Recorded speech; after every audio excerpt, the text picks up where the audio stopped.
Kick the Youngling.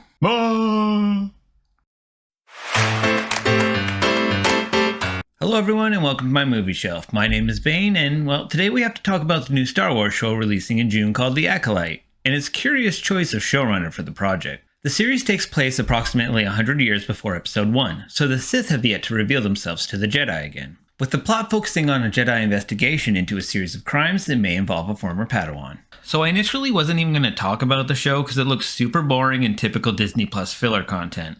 But then I watched Critical Drinker's video, which I'll link in description, and he said something I almost thought was a joke at first. But after a quick Google search, I realized it was actually true. Leslie Headland used to be Harvey Weinstein's personal assistant. Now look, I do believe that employees aren't responsible for the actions of their superiors and have to be judged individually.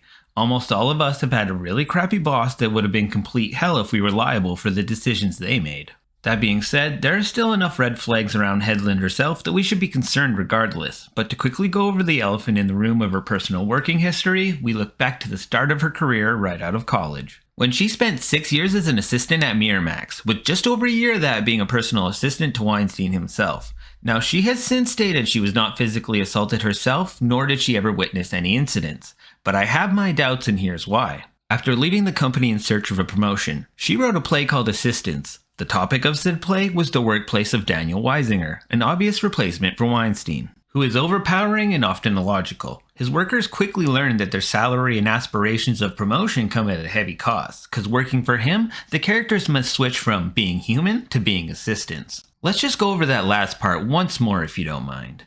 The characters must switch from being human to being assistants. Sincerely, Harvey Weinstein's personal assistant. Sorry.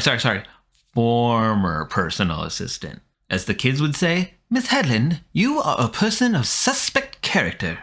It seems really gross to me that she felt entitled enough to make a play about it with her own involvement. There's a chance she knew and didn't say anything to get a promotion to another company, which she did get, and even if she didn't know, there's a chance she inadvertently helped Weinstein's actions as, his personal assistant, which feels like a conflict of interest and ethics. It seems she thinks it's okay for her to write a story about other women's pain simply because she's a woman, even though it's very possible she knew. Talk about main character syndrome, because it's all about her and her Star Wars. I mean, she even cast her wife in it, Rebecca Henderson.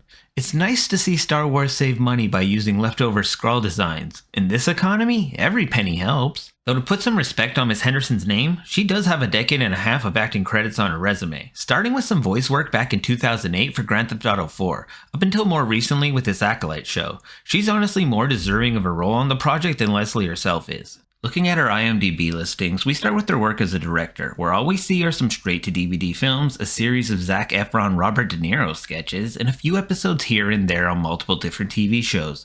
Nothing warranting control of a Star Wars level show, but maybe her work as a producer does. No, in fact it's arguably worse. The only thing she's ever done of note is Russian Doll, and we need to clear up some misconceptions. I see a lot of people referring to her as the creator of Russian Doll, but she's not. It was made by the main actress Natasha Lyonne, who I always think of her role in American Pie, SNL alumni Amy Poehler, who spent over a decade on that show, and then Headland as well. Not only that, but this was the first time Leslie was involved in the creation process of a series. And to top it all off, she was even the last of the three ladies to join the project after development was already underway. So no, she is not the creator of Russian Doll. And it's funny, with the other two women being more from the acting side of the industry, she was clearly supposed to be the one focusing on the direction side. Yet still the main actress Lyonne directed as many episodes as she did. Interesting. Despite what you think of the Netflix original, let's all be honest about how it's just a modern day retelling of Groundhog Day starring the eternal Bill Murray. But we're here to talk about the show she actually did create, not the one she pretended to.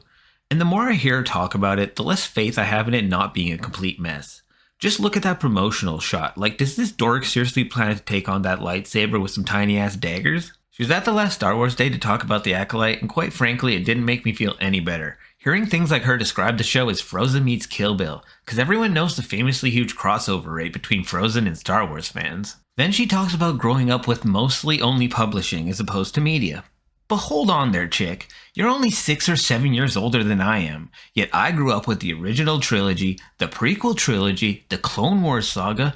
There was even that other thing, but we try not to talk about it much since it upsets Mr. Lucas. And did no one ever tell her that during this supposed media drought, there were dozens upon dozens of awesome Star Wars games? I've been playing through decades of titles over the years, yet all she's had available to her apparently was publishing. You can miss me with that claim. Though the most cringeworthy part of her 9-minute interview was when she started cheer farming the audience, with, end quote, "It is such an honor to be here, like Star Wars saved my life." But keep in mind, she never does explain how it did, and just rambles on about self-expression and some spiritual journey of becoming who you are, while taking dramatic pauses so the audience knows it's clap for me time. I'll put the link in the description in case you masochists want to see it for yourself, but I think the 850 likes to 4,500 dislikes ratio should tell you everything you need to know on its own. I guess we'll just have to assume she was healed through the power of Disney or something. There's also some strange sounding tweets that don't really have any context to them, and since she deleted her Twitter most likely at the request of Disney, I just have to assume they're as likely fake as they are real, since there's no way to prove it.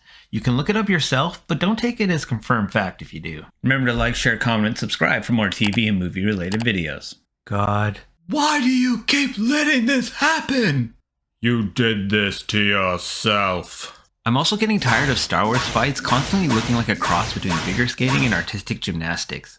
It's almost like all the stunt coordinators were just outright replaced with dance choreographers. I just rewatched Phantom Menace a few days ago, and it was really hard not to notice how far lightsaber fights have fallen in terms of quality. There's an entire generation of Star Wars fans out there that don't even realize how good it used to be, with scenes like Duel of the Fates. From the second Darth Maul enters the blast doors, you know it's about to go down. And yes, there are aerial maneuvers in this duel, but it's used for evasive tactics, not attacking strikes. I miss how saber fights used to feel like a battle test between two contestants to determine who's the more skilled, trained, and stronger of them. I haven't felt the same about any from the modern day era, and no, not even the throne room fight from The Last Jedi. It's also going to be the franchise debut of a couple actresses I like, and Carrie-Anne Moss, that pretty much all of us will immediately think of The Matrix in regards to her performances. For me, it's that and Memento. It will also feature Dafne Keen, who I mostly know for playing Baby Logan in, well, Logan. She was the one starring opposite of Hugh Jackman as the little angry girl X-23. Which is kind of ironic in a meta way, since if you look at her character design, she has these small horns sticking out of her head, almost as if a certain someone has placed their claws through them. I'm sure it's just an unintentional side effect of the design plus her previous roles, but now that I've put that image into my mind, I can't unsee it. And on the topic of character design, the more and more I watch modern day Star Wars, the less I feel they actually look like characters from Star Wars. They almost feel like throwaway skins in a Fortnite battle pass, just so it feels like you're getting more than you really are. Maybe it's just me, but I think they look generic, like something you put on a background actor. Just look at this design and tell me it's specifically from Star Wars. This could easily have been from something like Game of Thrones or insert other show of your choosing. I also don't know why they have to tell the story of an evil Force user through the lens of being a good guy.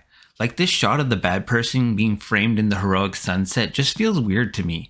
I don't need to see another Disney villain reveal themselves to be a hero in disguise. What happened to evil villains that enjoy being evil? As Tony Montana once famously said, "So say goodnight to the bad guy." Even the look for the villain is a basic recycle from another we just got back on the Obi-Wan series. An angry female darkside user wearing a grayish purple cloak over a silver breastplate with rustic brown highlights. That sounds kind of familiar to me. The more I see about this show, I keep realizing how it's not about anyone else but Leslie Headland. To the point where her story is partially based on fanfiction she wrote as a kid. And despite how you feel about The Acolyte itself, we all have to start coming to terms with one simple fact. This ain't your daddy's Star Wars. In an effort to pretend to be positive about the show, I would like to mention that yes, lightsabers are confirmed. But then again, it does seem like it's not actually going to be a big saber duel after rewatching the trailer, but we'll see. There's also a rumor that the Lightwhip will be making a debut on the show this season. I personally don't love the Whipsaber, it's a bit weird to me, but for those that do want to see it in live action, take this news with a heavy grain of salt, as I don't believe it's actually been confirmed anywhere. Almost nothing about The Acolyte gets me excited to watch, and after seeing the trailer, plus everything to do with the person actually behind it all, I can honestly say I have zero faith for the project to turn out well. So screw this show and its creator. I'm gonna go play Star Wars Dark Forces Remaster and get the nostalgia from a galaxy far, far away I'm actually looking for. But if you want to hear about why Aquaman 2 sucked, you can click over here to find out.